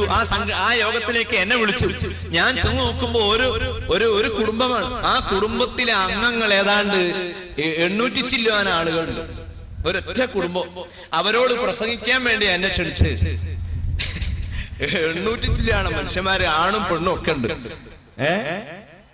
أولئك آبائي فجئني بمثلهم إذا جمعتنا يا جرير المجامع. ജാഹിലിയ കാലഘട്ടത്തിന്റെ സ്വഭാവം തിരിച്ചു വരികയാണ്. ജാഹിലിയത്തിന്റെ സ്വഭാവമാണ്. ഒരു കുടുംബത്തിലെ ആ കുടുംബത്തിന്റെ വേരുമേൽ പൊട്ടിയതു ആ ഗോത്രത്തിലുള്ളത് മുഴുവനും എല്ലാരെയും കൂടി ഒരുമിച്ച് കൂട്ടിയിട്ട് ഒരാള് ഒരു തന്ത പറയാണ്, ഇതാ നോക്കൂ ഈ കാണുന്ന ഉലൈക ആബായി, എന്റെ തന്തമാരും ബാപ്പാരുമാണിത് മുഴുവനും, അവരുടെ അഭിമാനമാണിത് മുഴുവനും. വേണമെങ്കിൽ എണ്ണിക്കോ യാ ജരീറുൽ മജാമിഉ, അങ്ങനെ ധാരാളം മക്കളുണ്ടായാൽ അതിങ്ങനെ വീമ്പ് ഇളക്കി പറയാ. ഒരു പാർട്ടിയിൽ ചേർന്നാൽ ആ പാർട്ടിയിലുള്ള അനുയായികൾ ധാരാളം നമ്മളെ പാർട്ടിയിലാണ് കൂടുതൽ ആളുള്ളത്. അപ്പൊ നിങ്ങൾ അവിടെ നിന്നാണ് തോറ്റതോ, അത് അല്ല, അതിനപ്പുറത്തൊക്കെ നമ്മളാ കൂടുതലുള്ളത്. ഇങ്ങനെ പറയാത്ത ഒറ്റ മനുഷ്യരുണ്ട് ഇവിടെ. അപ്പൊ ഈ വാർഡ് പിന്നെ നിങ്ങളുള്ള വാർഡിനെ പൊട്ടി, അത് പിന്നെ ഞങ്ങൾ അത്ര അന്ന് ശ്രമിച്ചില്ലായിരുന്നു. അപ്പുറം അവിടൊക്കെ ഞങ്ങൾ ആദ്യമുള്ളു. ഇത് പറയാത്ത ഒരു മനുഷ്യനുണ്ടോ? എല്ലാവരും പറയും. അപ്പൊ ഇമാം ഗസാലി പറയുന്നു, നേതൃത്വം, അനുയായികളുടെ പെരുപ്പം, ഇതെല്ലാം വെച്ചുകൊണ്ട് ഭൗതിക ജീവിതം ഇങ്ങനെ അങ്ങോട്ട് കഴിഞ്ഞു പോവുക, കഴിഞ്ഞു തീർന്നു പോകുന്നു. എല്ലാം ഇങ്ങനെ കഴിഞ്ഞു പോവുകയാണ്, തീർന്നു പോവുകയാണ്. നമ്മളെ വിചാരങ്ങളും വികാരങ്ങളും മാത്രം മനസ്സിൽ താലോലിച്ചങ്ങനെ കഴിഞ്ഞു പോകുന്നു. ഒന്നും ഇവിടെ നടക്കുന്നില്ല. ഇമാം ഗസാലി പറയുന്നു, അതുകൊണ്ട് ഈ ഭൗതിക ജീവിതത്തിൽ കളി എന്ന് പറയുന്നതും വിനോദമെന്ന് പറയുന്നതും അതെല്ലാം അതിനുവേണ്ടി ശ്രമിക്കുമ്പോൾ അവിടെ വേർതിരിക്കാനും വിവേകത്തോടെ അത് മനസ്സിലാക്കുവാനും മനുഷ്യന് കഴിയേണ്ടതാണ്. എങ്ങനെ? ഇപ്പോ ഞാൻ പറയാ, ഒരു പന്ത്, ആ പന്തിന്റെ പിന്നാലെ കുറെ മനുഷ്യന്മാരിങ്ങനെ ഓടുകയാണ്. ഇംഗ്ലീഷുകാരൻ ഇന്ത്യയിൽ വന്നപ്പോ അവര് കണ്ടത്രേ ഒരു പന്തിന്റെ കൂടെ കുറെ ആളുകൾ ഓടുന്നത്. ഇംഗ്ലീഷുകാരൻ പറഞ്ഞു, ഇത് കഷ്ടം തന്നെ, എല്ലാവർക്കും ഓരോ പന്ത് വാങ്ങിക്കൊടുത്താൽ ഈ പ്രശ്നം അവസാനിപ്പിക്കാം. അങ്ങനെ സെക്രട്ടറിയോട് പറഞ്ഞു, അവരെത്ര ആളുണ്ട് എണ്ണി നോക്കണോ? എണ്ണി നോക്കുമ്പോ 14 ആളുണ്ട്. ഒരു 14 പന്ത് വാങ്ങിക്കൊണ്ടുവാ. 14 പന്ത് വാങ്ങി ഓരോരുത്തർക്ക് ഓരോ പന്ത് കൊടുത്തിട്ട് പറഞ്ഞു, ഇനി ഇങ്ങനെ ഒന്നിന്റെ പിന്നാലെ എല്ലാരും കൂടി ഓടരുത്. സംഗതി ദൂരേന്ന് നോക്കിയാൽ പിരാന്ത് തന്നെ. എന്താണ് ഇത്? ഇവിടെ ഉള്ള വിഷയം എന്താണ്? ആരോഗ്യം ലഭിക്കുക എന്നതാണ് ഒന്ന്. രണ്ടാമത്തേത് ടൈം പാസിംഗ് ആണ്. രണ്ടെണ്ണ ആകെ കളിയിലുള്ളത്. ഒന്ന് വിനോദത്തിലുള്ളത്, ഒന്ന് ആരോഗ്യം വർദ്ധിപ്പിക്കലാണ്, മറ്റൊന്ന് അതിന്റെ പിന്നിലുള്ളത് ടൈം പാസിംഗ് ആണ്. പക്ഷേ ടൈം പാസിംഗിന് വേണ്ടിയും ആരോഗ്യത്തിന് വേണ്ടിയും നീ സ്വീകരിക്കേണ്ട മാർഗങ്ങളും വഴികളും ഭൗതിക ലോകത്ത് ആരോ കണ്ടെത്തിയ പരിപാടികളെ കൂടെ നീ പോയാൽ, ഓ മനുഷ്യ, മെല്ലെ മെല്ലെ നീ അതിന്റെ അടിമയായി മാറും. നദ്റുൽ ഹാരിസിനെ പറ്റി നീ കേട്ടിട്ടില്ലേ? സൂറത്തുൽ ലുഖ്മാനിൽ അല്ലാഹ് പറയുന്നു, വമിനൻ നാസി മൻ യസ്തരി ലഹുവൽ ഹദീസി ലിയുദില്ല അൻ സബീലില്ലാഹി ബിഗൈരി ഇൽം. അല്ലാഹു പറയുന്നു, നദ്റുൽ ഹാരിസ് എന്ന് പറയുന്ന ഒരു മനുഷ്യനുണ്ട് മക്കയിൽ. നബി സല്ലല്ലാഹു അലൈഹി വസല്ലമ ഇസ്ലാമിന്റെ അധ്യാപനങ്ങൾ അറേബ്യയിൽ പഠിപ്പിക്കുന്ന കാലം ആളുകൾ ഇങ്ങനെ എണ്ണം കൂടി വരികയാണ്. ഇന്നലെ ഉള്ള ആളല്ല, ഇന്ന് എണ്ണം കൂടുന്നു, നാളെ പിന്നെയും എണ്ണം കൂടുന്നു. ആ എണ്ണം ഇങ്ങനെ വർദ്ധിച്ചു കൊണ്ടിരിക്കുമ്പോൾ അവിടുത്തെ കൽബിലുള്ള ആനന്ദം വേറൊരു മഖ്ലൂഖിനത് പറഞ്ഞാൽ മനസ്സിലാവുകയില്ല. അങ്ങനെ ഇസ്ലാമാകുന്ന മതം കൊണ്ട് വളരെയധികം സന്തോഷം നബിയുടെ ഉള്ളിൽ കയറി. അങ്ങനെ നിൽക്കുമ്പോഴാണ് ഉക്കാദ് എന്ന് പറയുന്ന ചന്തയിൽ ഒരു മനുഷ്യൻ ഒരു ചെറിയ പുസ്തകവുമായി വന്നിട്ടുണ്ട്, ഒരു ചെറിയ കൃതി. ആ കൃതിയുടെ പേര് ഖലീലാവദിംന എന്നാണ്. ഖലീലാവദിംന എന്ന് പറഞ്ഞത് രണ്ടും കുർക്കന്മാരുടെ പേരാണ്. ഖലീല, ദിംന, രണ്ടും കുർക്കന്മാരാണ്. പക്ഷെ അറബ് സാഹിത്യം പഠിപ്പിക്കാൻ യൂണിവേഴ്സിറ്റി അംഗീകരിച്ച പുസ്തകമായതുകൊണ്ട് ആ പുസ്തകത്തെ തൽക്കാലം ബഹുമാനിക്കുക. നമുക്കല്ലെങ്കിലും പുസ്തകത്തോടൊന്നും വെറുപ്പില്ല. കുർക്കന്മാരുടെ ആ പാഠത്തിൽ നിന്ന് പലതും ഉണ്ട്. കാരണം അതിൽ പറയുന്നത് പൊളിറ്റിക്സ് ആണ്. അതുപോലെ ഭരണം എങ്ങനെ ഭംഗിയായി നടത്തിക്കൊണ്ടുപോകാമെന്ന് കുർക്കന്മാർ തമ്മിൽ സംഭാഷണം നടത്തുകയാണ്. അറബിക്ക് മുൻഷി പരീക്ഷയ്ക്ക് പഠിക്കുമ്പോൾ ആ പുസ്തകമൊക്കെ എഴുതി പരീക്ഷ എഴുതി പാസ്സായ വ്യക്തികളിൽ ഒരാളാണ് ഈ വിനീതൻ. അതുകൊണ്ട് തന്നെ അറബി അധ്യാപകന്മാരൊന്നും എന്റെ പരാമർശത്തിൽ ചൊടിക്കരുത്. ആ ഖലീലാവദിംന എന്ന പുസ്തകം നദ്റുൽ ഹാരിസിന് ഷാമിൽ പോയപ്പോ അവിടുന്ന് കിട്ടിയതാ. ഇങ്ങനെ നടക്കുകയല്ലേ, അറബികളല്ലേ, അറബികൾ അവിടെ നിൽക്കുവോ? ഇങ്ങനെ നടക്കുകയാണ്. അവരാ നടത്തം കൊണ്ടല്ലേ ഈ പള്ളിയൊക്കെ അവിടെ ഉണ്ടായി കിട്ടുന്നത്. അവരിങ്ങനെ നടക്കും, എല്ലായിടത്തും നടക്കും. അറബിക്കടൽ തന്നെ ഉണ്ടായത് അറബികൾ ഇങ്ങോട്ട് കടൽ കടന്നത് കൊണ്ടാണ്. മലയാളികൾ അങ്ങോട്ടാണ് ആദ്യം കടന്നതെങ്കിൽ ആ കടലിന്റെ പേര് മലയാളിക്കടൽ എന്നാകുമായിരുന്നു. ഈ കടല് രണ്ടു കൂട്ടർക്കുള്ളത്. അവർക്ക് ഇങ്ങോട്ടും വരാം, ഇവിടുന്ന് അങ്ങോട്ടും പോകാം. പക്ഷെ കടലിന് വരെ അറബിക്കടലിലാണ്. എന്താ കടൽ അറബിന്ന് പേര് വരാൻ കാരണം? ആദ്യം അവരാ യാത്ര ആരംഭിച്ചത്. നമ്മളിങ്ങനെ പണിക്കർ കാട് വെട്ടാൻ പോയതുപോലെ നോക്കി നിന്നു. ഇപ്പൊ തെര അടങ്ങും. എവിടെ തെര അടങ്ങുന്നു? അവര് നേരെ കടന്നു. നദ്ർ ബിൻ ഹാരിസ് ഷാമിലേക്ക് പോയി. ഷാമിൽ പോയപ്പോ ഒരു പുസ്തകം കിട്ടി. ആ പുസ്തകം കിട്ടിയപ്പോ പൊന്നുപോലെ കൊണ്ടുവന്ന് മക്കത്ത് വന്ന് അതങ്ങ് വായിക്കാൻ തുടങ്ങിയപ്പോൾ നല്ല രസമുള്ള കഥ. ആ കഥ വായിച്ചപ്പോൾ അറബികൾ ചുറ്റും കൂടി വായിക്കും. ആ നല്ല മട്ടുണ്ടല്ലോ കുറുക്കന്മാരെ കഥ ഉഷാറ് തന്നെ. അത് വായിക്കാൻ തുടങ്ങിയപ്പോ സുബ്ഹാനല്ലാഹ്, നബിയോട് ആരോ വന്ന് പറഞ്ഞു, ഇതാ ജനങ്ങളെ മുഴുവനും സംഘടിപ്പിക്കാൻ വേണ്ടി വേണ്ടാത്ത കഥകളൊക്കെ പറഞ്ഞ് കഥന്റെ പിന്നാലെ നടക്കുന്നുണ്ട്. മനുഷ്യനെ അള്ളാഹുവിലേക്ക് അടുപ്പിക്കുന്നതൊന്നും അതിൽ ഇല്ല. ഭൗതിക ലോകത്തിന്റെ അലങ്കാരങ്ങളും ഭൗതികമായ ഭരണങ്ങളും മാത്രമേ അതിലുള്ളൂ. അള്ളാഹുവിലേക്ക് അടുപ്പിക്കുന്ന വിഷയങ്ങൾ ഏത് പുസ്തകത്തിലുണ്ടോ ആ പുസ്തകത്തെ വേണം നാം ഇഷ്ടപ്പെടാൻ. ഏതെങ്കിലും ഒരു പ്രഭാഷണം നടക്കുമ്പോൾ സ്വാലിഹീങ്ങളെ കുറ്റം പറയുന്ന പ്രഭാഷണമാണെങ്കിൽ ആ സദസ്സിൽ നമുക്ക് ഇരുന്നുകൂടാ. ആയത്തും ഹദീസും ഓതിയാൽ തന്നെ അതിൽ നല്ല ആളുകളെ കുറ്റം പറയുന്ന പ്രഭാഷകനാണെങ്കിൽ ആ പ്രഭാഷകന്റെ അടുത്തിരുന്നാൽ കുറ്റമാണ് ലഭിക്കുക. നമ്മളെ പ്രഭാഷണങ്ങളിൽ നല്ല വ്യക്തികളെ ആക്ഷേപിക്കാൻ പാടില്ല. അള്ളാഹുവിലേക്ക് മനുഷ്യനെ എത്തിക്കുന്ന വരികളാണ് പ്രഭാഷകൻ ഉദ്ധരിക്കേണ്ടത്. ഈ പുസ്തകം അള്ളാഹുവിലേക്ക് മനുഷ്യനെ എത്തിക്കുന്ന പുസ്തകമല്ലാത്തത് കൊണ്ട് തന്നെ നബി സല്ലല്ലാഹു അലൈഹി വസല്ലമ വിവരം കേട്ടപ്പോൾ ദുഃഖിച്ചു. നസലൽ അമീനു മലക്ക് ജിബ്രീൽ വമിനൻ നാസി മൻ യസ്തരി ലഹുൽ ഹദീസ് ലിയുദില്ല അൻ സബീലില്ലാഹ്. നദ്ർ ബിൻ ഹാരിസിനെ പിടിച്ചു. അവന്റെ പ്രവർത്തനം കണ്ടെത്തി. ബദർ യുദ്ധം കഴിഞ്ഞ് അടുത്ത വർഷം നദ്ർ ബിൻ ഹാരിസിനെ ആരോ വധിച്ചുപോയി. അതുകൊണ്ട് ആ അധ്യായം എങ്ങനെ ക്ലോസായി. കലീലാദിനെ പിന്നെ വേറെ ഭാഷയിലൊക്കെ പരിഭാഷപ്പെടുത്തി അതെവിടെയൊക്കെ ഉണ്ട്. പക്ഷെ ഖുർആൻ എവിടെ? കലീലാദിന്റെ എവിടെ? ഖുർആൻ ഇപ്പോഴും അത് കമ്പോളത്തിൽ, അത് മാർക്കറ്റിൽ ഏറ്റവും സുലഭമാണ്. അത് വായിച്ച് മനുഷ്യനിങ്ങനെ നന്നാകുന്നു. എത്ര ആള് ആ ഖുർആൻ കൊണ്ട് രക്ഷപ്പെട്ടു പോയി, എത്ര ആളുകൾ അതുകൊണ്ട് ജീവിക്കുന്നു. മഹ്ലൻ ഹദാകല്ലദീ അഅതാക നഫിലത്തൽ ഖുർആനി ഫിഹാ മവാഇദും വതഫ്സീലു. ആ ഖുർആനെ കടത്തിവിടാനും ഖുർആനെ അവഗണിക്കാനും ഖുർആൻ ഓവർടേക്ക് ചെയ്യാനും ഒരു വിനോദത്തിനോ ഒരു നോവലിനോ ഒരു പുസ്തകത്തിനോ കഴിയില്ല സഹോദരന്മാരെ, സുഹൃത്തുക്കളെ. അപ്പൊ ഈ അധ്യായത്തിൽ സൂറത്തുൽ ലുഖ്മാൻ എന്ന അധ്യായത്തിൽ അള്ളാഹു പറയുന്നു, മനുഷ്യനെ അള്ളാഹുവിന്റെ മാർഗത്തിൽ നിന്ന് തെറ്റിപ്പിക്കാൻ വേണ്ടി ഉള്ള പരിപാടികളാണ് വിനോദങ്ങളും കളികളും. ഇവിടെ വിശാലമായ ഗ്രൗണ്ട്, ആ ഗ്രൗണ്ടിൽ 4 കുട്ടികൾ കളിക്കുമ്പോഴേക്ക് നമ്മൾ അങ്ങനെ ഫത്വ കൊണ്ടുവരികയല്ല. അടിസ്ഥാനപരമായി നമ്മുടെ രാജ്യത്ത് നടക്കുന്ന ബീജിംഗിലും ഒളിമ്പിക്സിലും ഏഷ്യൻ അത്ലറ്റിക്സിലുമെല്ലാം നടക്കുന്ന മുഴുവൻ കളികളും എന്തിന് എന്ന് ചോദിച്ചാൽ പാശ്ചാത്യന്റെ ഗൂഢമായ അജണ്ടയാണ്. മലപ്പുറം ജില്ലയിൽ ഇത് പറയുമ്പോൾ എനിക്ക് പേടി തോന്നാതെയല്ല. കാരണം കളിയുടെ വിഷയത്തിൽ ആര് ജയിച്ചാലും ആര് തോറ്റാലും വളരെ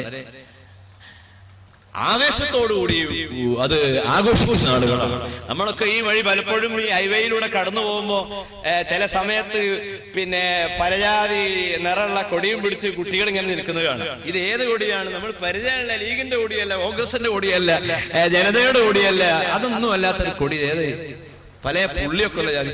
അപ്പൊ ഇത് കൊണ്ടു നടക്കുന്ന കുട്ടികളും ഏതാണ്ട് ആ കൊടിന്റെ രൂപത്തിൽ അവരെ വസ്ത്രമൊക്കെ ഉള്ളത്. പിരാന്ത് എന്ന് നമ്മൾ പറഞ്ഞ കുട്ടികൾ പറയും, ഉസ്താദെ അതൊക്കെ ഒരു ഹരമാണ്, മനുഷ്യനിവിടെ ജീവിക്കണ്ടേ, നിങ്ങളെ ഈ നൂറ്റാണ്ടുകൾക്ക് മുൻപുള്ള ആ ഒരു ശൈലിയിലൊക്കെ ജീവിക്കാൻ കഴിയും ഉസ്താദെ, പൊന്നുസ്താദെ ഞങ്ങളൊന്ന് അങ്ങോട്ടും ഇങ്ങോട്ടും ഒന്ന് കളിച്ചോട്ടെ എന്ന് പറയുന്ന കുട്ടികളാണ് ആധുനിക ലോകത്തുള്ളത്. പ്രത്യേകിച്ച് മലപ്പുറത്ത് ആ ഒരു വികാരം, കളിയോട് താല്പര്യം ഇങ്ങനെ ഉണ്ടാക്കുകയാണ്. അത് ഉണ്ടാക്കുന്നത് പാശ്ചാത്യൻ കൊളോണിയലിസത്തിന്റെ സാമ്രാജ്യത്വ ശക്തികളുടെ ഏറ്റവും വലിയ അജണ്ടയാണ്. കളിയുടെ പിന്നാലെ മനുഷ്യനെ പിടിച്ച് കെട്ടുക. കെട്ടിട്ടാൽ എന്താ ധാരാളെന്നറിയോ? പിന്നെ അവനങ്ങോട്ട് കിട്ടൂല, പിന്നെ അവനെ രാഷ്ട്രീയക്കാർക്കും കിട്ടൂല. അതുകൊണ്ട് ഞങ്ങളെ ഈ വിഷയത്തിൽ എല്ലാവരും സഹകരിക്കണമെന്നാണ് എനിക്ക് പറയാനുള്ളത്. കളിയുടെ പിന്നാലെ പോകുന്ന ആ പോക്ക് നിയന്ത്രിക്കുവാൻ മതപണ്ഡിതന്മാര് മാത്രം ശ്രമിച്ചാൽ പോരാ. ഈ രാജ്യത്തെ സാമൂഹ്യ പ്രവർത്തകന്മാരും രാഷ്ട്രീയ നേതാക്കളും അവരൊക്കെ ഇത് കാണണം. അല്ലെങ്കിൽ സുബ്ഹാനല്ലാഹ് സംഗതി മുഴുവനും അവതാളത്തിലായി പോകും. ഞാനിത് പറയുന്നു സഹോദരന്മാരെ, നിങ്ങൾ ഓടണ്ട എന്നല്ല പറയുന്നത്. ബീവി ആയിഷ റളിയല്ലാഹു അൻഹ ഉദ്ധരിക്കുന്ന ഹദീസിൽ കാണാം, നബി സല്ലല്ലാഹു അലൈഹി വസല്ലമയും ഭാര്യയായ ഞാനും ഓടി, കായിക ശക്തിക്ക് വേണ്ടി ഓടി. മുഹമ്മദ് നബി സല്ലല്ലാഹു അലൈഹി വസല്ലമയും ഭാര്യയും ഓടുകയാണ്, ഓട്ട മത്സരം നടത്തുകയാണ്. രാവിലെ വീട്ടിൽ നിന്ന് ഇറങ്ങിയിട്ട് വേണം ഓടാൻ. കൊലപാതകം നടന്ന നാട്ടിലൊക്കെ ആണെങ്കിൽ ലേശം ശ്രദ്ധിക്കണം. രാവിലെ രണ്ടാളും കൂടി ഓടുന്നത് കാണുമ്പോ പിന്നാലെ വേറെ ആരോ വന്ന് പിടിച്ചു വെക്കാനുള്ള സാധ്യത ഉണ്ട്. അതുകൊണ്ട് ശ്രദ്ധിക്കുക. ഒഴിഞ്ഞ സ്ഥലത്ത് ഇങ്ങനെ നടക്കുക. നടന്ന് ആ ഓട്ടപ്പന്തയത്തിൽ റസൂലുള്ളാഹിനെ ഞാൻ തോൽപ്പിച്ചു, ഞാൻ മുന്നിലെത്തി. ആയിഷ റളിയല്ലാഹു അൻഹ പറയുകയാണ്, രണ്ടാമത്തെ ദിവസം ഓടിയപ്പോൾ ഫസബഖനി, നബി സല്ലല്ലാഹു അലൈഹി വസല്ലം ഓടി മുന്നിലെത്തി, ഞാൻ തോറ്റു. എന്നിട്ട് അവിടുന്ന് പറഞ്ഞു, ഹാദിഹി ബിദാക, Aisha tit for tat, Aisha ഉരുളക്കുപ്പേരി, പകരത്തിന് പകരം. ഇന്നലെ നീ തോൽപ്പിച്ചു, ഇന്ന് ഞാൻ തോൽപ്പിച്ചു. വിനോദം, കളി. ഇവിടെ എന്ത്? ഇവിടെ ശരീരത്തിന് ശക്തി ലഭിക്കാൻ ആവശ്യമായ ഓട്ടങ്ങൾ ഇസ്ലാം അനുവദിച്ചിരിക്കുന്നു. തെറ്റില്ല. നബി സല്ലല്ലാഹു അലൈഹി വസല്ലം ഭാര്യയും ഓടി, നമുക്കും ഓടാം, നമുക്കും ഒക്കെ കൂടി ഒന്നായിട്ട് ഓടാം. കളിയെപ്പറ്റിയുള്ള ചർച്ചയിൽ ഫത്ഹുൽ ബാരി അടക്കമുള്ള ഗ്രന്ഥങ്ങളിൽ നമുക്ക് കാണാൻ കഴിയുന്നു. ഇമാം ഗസാലി അദ്ദേഹത്തിന്റെ ഇഹ്യയിലും ഉദ്ധരിക്കുന്നത് കാണാം, ഭാര്യയും ഭർത്താവും തമ്മിലുള്ള ജീവിതം കളികളിൽപ്പെട്ടൊരു വലിയ കളിയാണ്. മനുഷ്യന് കളിക്കണം എന്നാണ് എല്ലാരും പറയുന്നത്, അല്ലെ? എല്ലാരും പറയുന്നു കളി വേണം, കളിയെ അടച്ചു കളയരുത്, കളിന്റെ ബാബ് കൊട്ടി അടച്ചു കളയരുത് ഉസ്താദേ എന്നാണല്ലോ ആളുകൾ പറയുന്നത്. ആ പറയുന്നവരെ വികാരം പരിഗണിച്ചുകൊണ്ട് കളിക്കാനുള്ള അനുവാദം ഭാര്യയ്ക്കും ഭർത്താവിനും ശരീഅത്ത് നൽകി. എന്നിട്ട് അതാ നോക്കൂ, ഭക്ഷണത്തിന്റെ സുപ്രയിൽ ഭക്ഷണം കൊണ്ടുവന്നു വെച്ചാൽ നബി സല്ലല്ലാഹു അലൈഹി വസല്ലമയും ഭാര്യയും ഒന്നിച്ച് ഭക്ഷണം കഴിക്കുന്നു.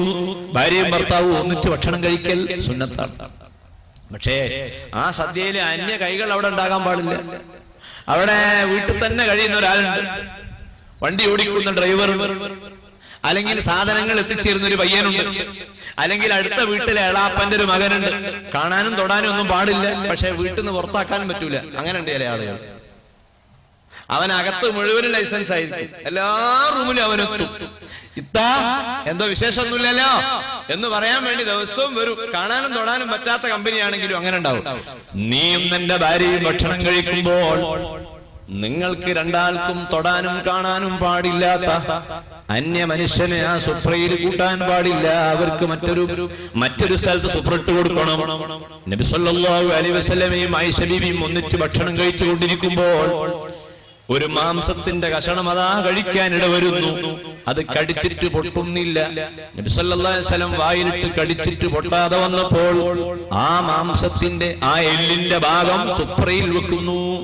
സുപ്രയിൽ വെക്കുമ്പോ ആയിഷ റളിയല്ലാഹു അൻഹ അത് എടുത്ത് കടിക്കുകയാണ്. ആയിഷ റളിയല്ലാഹു അൻഹ വായിലിട്ട് കടിച്ചിട്ട് പൊട്ടാതെ വന്നപ്പോ ആയിഷ ബീവിയെ സുപ്രയിലിട്ടു. നബി സല്ലല്ലാഹു അലൈഹി വസല്ലം വീണ്ടും എടുത്ത് വായിലിട്ട് കടിക്കുകയാണ്. നമ്മുടെ ഭാര്യയും ഭർത്താവും ആ ഒരു സങ്കല്പത്തിലേക്ക് എത്തിയിട്ടുണ്ടോ എന്ന് നമ്മൾ ആലോചിക്കണം. പല്ല് തേക്കാത്ത ഭർത്താവിന്റെ ബാക്കി എങ്ങനെ കഴിക്കും? ബീഡി തിന്നലാണ് നമ്മളെ പുതിയാപ്പിള. എങ്ങനെ സഹിക്കും ഉസ്താദേ? ഭാര്യയോ ഗീബത്തും നമീമത്തും പറഞ്ഞ് പച്ച ഇറച്ചി എപ്പോഴും വായിലുള്ള ഈ ഭാര്യന്റെ ബാക്കി ഞാൻ കഴിക്കുക എന്ന് അവനും. റസൂലുള്ളാഹി സ്വല്ലല്ലാഹു അലൈഹി വസല്ലമയുടെ ഭാര്യ ബാക്കി ആയിഷ ബീവി കഴിക്കുന്നു. ആയിഷ ബീവിന്റെ ബാക്കി നബി സല്ലല്ലാഹു അലൈഹി വസല്ലം കഴിക്കുന്നു. തീർന്നില്ല. ജനാബത്തുണ്ടായാൽ, ജനാബത്ത് ലൈംഗിക ബന്ധം അതും ഒരു കളിയാണ്. ആ കളിയും ഇസ്ലാം അനുവദിച്ചു. ആ കളി നടന്ന് ജനാബത്തുണ്ടായാൽ കുളിക്കണം. രാത്രിയിൽ ജനാബത്തുണ്ടായാൽ രാത്രിയിൽ തന്നെ കുളിക്കൽ സുന്നത്ത്. റമദാനിൽ ജനാബത്തുണ്ടായാൽ ജനാബത്ത് കൊണ്ട് നിയ്യത്ത് മുറിഞ്ഞു പോവുകയില്ല. പക്ഷേ നല്ലത് ഉണ്ടായ ഉടനെ കുളിക്കലാണ്. റമദാനിൽ രാത്രി കുളിക്കലാണ് സുന്നത്ത്, പകലിൽ അല്ല. ശരീരത്തിന്റെ 6 ദ്വാരങ്ങളിലൂടെ വല്ലതും അകത്തേക്ക് പോയാൽ നോമ്പ് മുറിഞ്ഞു പോകും.